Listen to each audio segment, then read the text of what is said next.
Salut à tous! Aujourd'hui on est à Energilandia avec Dany et donc on va faire une petite review rapide du parc. En général, donc ce parc c'est une bonne surprise. Il a des qualités qui sont indéniables, notamment son offre qui est juste énorme. Donc il y a 17 coasters aujourd'hui. Bon, il y a toute une flopée de Kiddy Coaster qui ne sert pas à grand chose si ce n'est faire du chiffre pour le coaster count. Mais après, il y a quand même de très très bonnes surprises, notamment Zadra, hein, qui est mon nouveau top 1, je pense. Il y a de grandes chances, qui a détrôné donc RTH et Taron qui étaient à égalité. Et donc ouais, franchement, Zadra c'est une tuerie du début à la fin, tu comprends pas trop ce qui se passe. Ça va à une vitesse, mais c'est ahurissant, c'est juste absurde tellement ça va vite. Et franchement, ouais, affaire au first. Le au first, c'est un missile. Au last, c'est cool aussi, mais au first, c'est toujours un petit côté impressionnant avec la drop et tout. Donc franchement, ouais, vraiment une super attraction.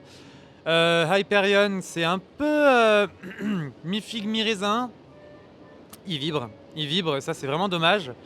Heureusement que c'est des trains à la Taron qui sont plutôt confortables, tout ça, mais il vibre et c'est dommage pour un coaster qui a ouvert il y a 4 ans, même pas, dès 2018. Donc bon, mais après ça ils peuvent pas y faire grand chose, hein.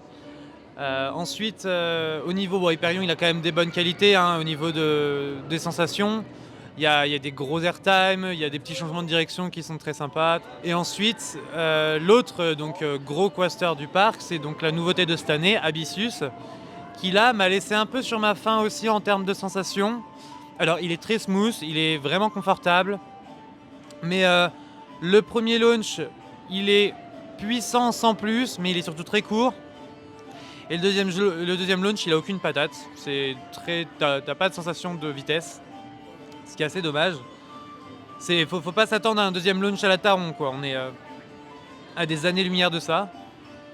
À côté, donc, il a des bonnes inversions, il est confortable, comme je l'ai dit, hein. Mais il a un bel airtime, quand même, un beau gros airtime à un moment. Il y a quelques airtime, quelques changements de direction, il est long donc c'est cool, mais après ouais ça reste un peu dans la même veine que le Blue Fire, c'est-à-dire que tu restes sur ta faim en termes de sensations, mais qu'il est vraiment faisable par toute la famille, quoi. C'est vraiment un family coaster mais taille XXL. Après sur le reste des attractions, je vais y passer vite fait.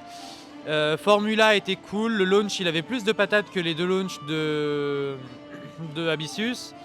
Et puis le parcours est péchu, il est court, bien compact.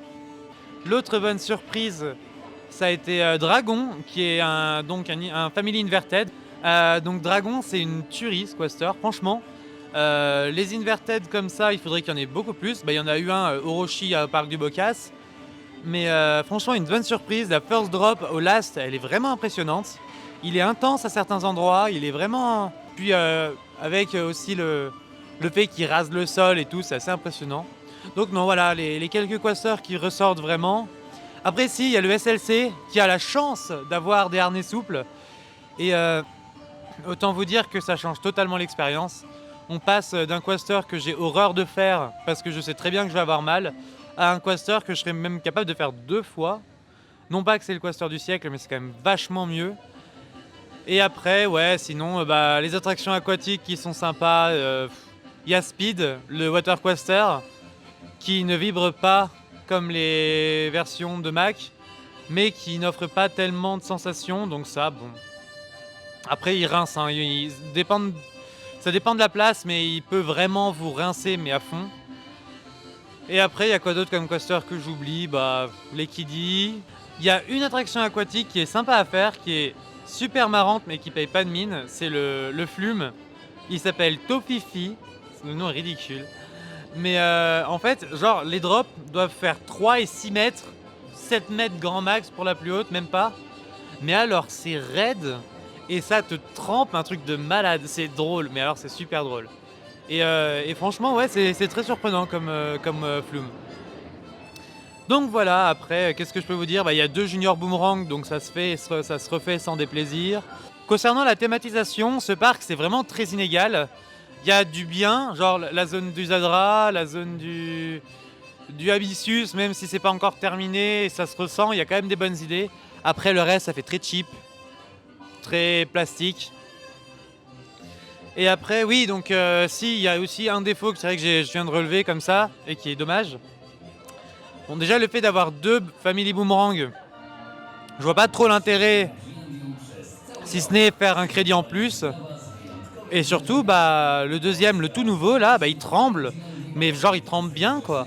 Et je trouve ça dommage pour un grand 8 qui a ouvert cette année que ça tremble déjà, alors que c'est censé être genre un Family Boomerang de la nouvelle génération, quoi. Donc, je sais pas.